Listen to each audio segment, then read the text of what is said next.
Often this concept of forgiveness can be a difficult one for most people to grasp and understand, because when we talk about forgiveness or forgiving, we talk about it in a way where we say, I need to forgive this person, or you must forgive that person, or forgive what they've done to you. And so it's always in relation to someone or something someone has done. And yet when a lot of people tell us these days that forgiveness is actually, it's not for the other person, it's for you. And I've heard that before, and I must be honest, while it sounds like a nice concept, definitely has been something that I've struggled to sort of really understand. How can it be for me? I'm forgiving someone else. But I had a little light bulb moment today, because it is about forgiving. It is about giving.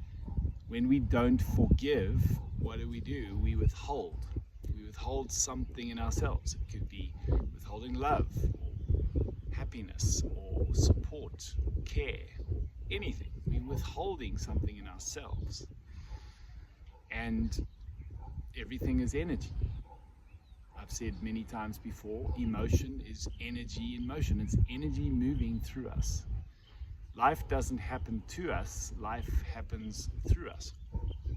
And so when we withhold, what we do is we start to tighten up.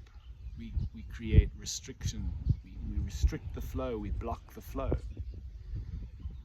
And so less energy can flow, which means less life can come through us, which means our experience of life becomes restricted, limited.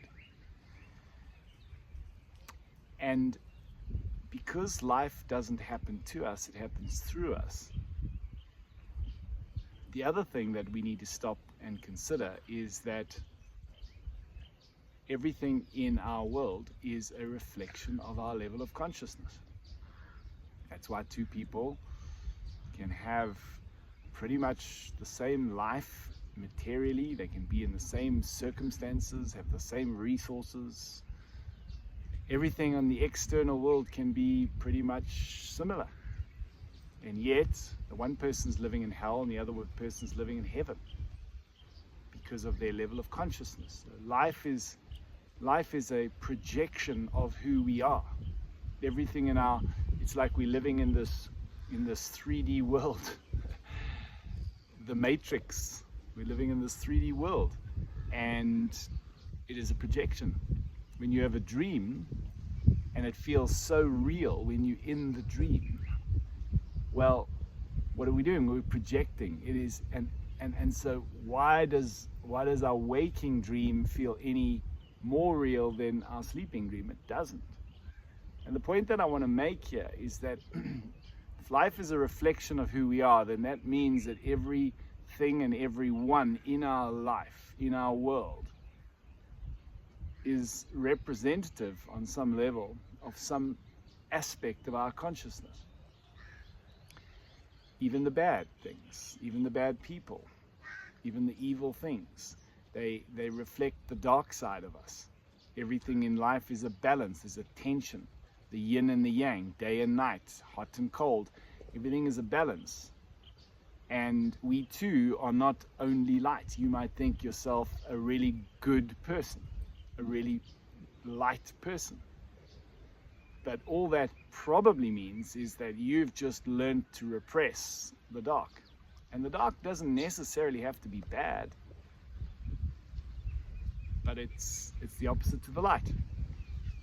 And so when you feel like someone has done something to you and forgiveness needs to happen, ask yourself the question, what in me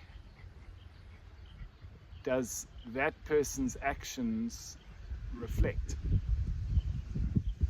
Or what in me is representative of that person's actions?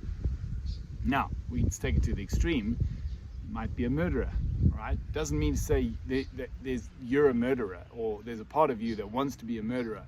but there is a dark side. And we need to learn to come into acceptance with that part of ourselves in order to fully integrate and become whole.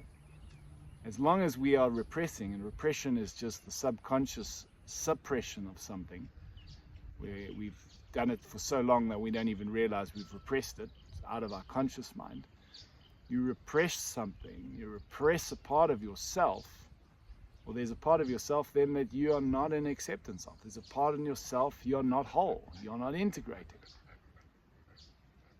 And so often, the people, the situations, and the circumstances in our life reveal these things to us. They reveal the things that we have pushed down into our subconscious, because the purpose of life is to help us grow. And so if you can start to think about that and realize that when you feel like someone has wronged you, it's not about, the forgiveness is not about them. It is about stop withholding. Whatever you have started withholding because of what that person did, therein lies the problem. You are restricting the flow of energy in yourself, which means you are restricting and limiting the flow of life. You cannot have a full expression of life, a full experience of life, if you are limiting it, if you are restricting the flow. So if you want a bigger, fuller, richer, more fulfilling experience of life, then you've got to let more life come through you, which means you need to stop withholding, and you need to start being forgiving. You need to start giving the thing that you're withholding, which opens you up and allows more of life to come through you. And when you do that, you come into acceptance with the part of yourself that you weren't in acceptance of. There's a reason why sometimes something that somebody does triggers anger, triggers irritation, because there's a part of us that we are not accepting.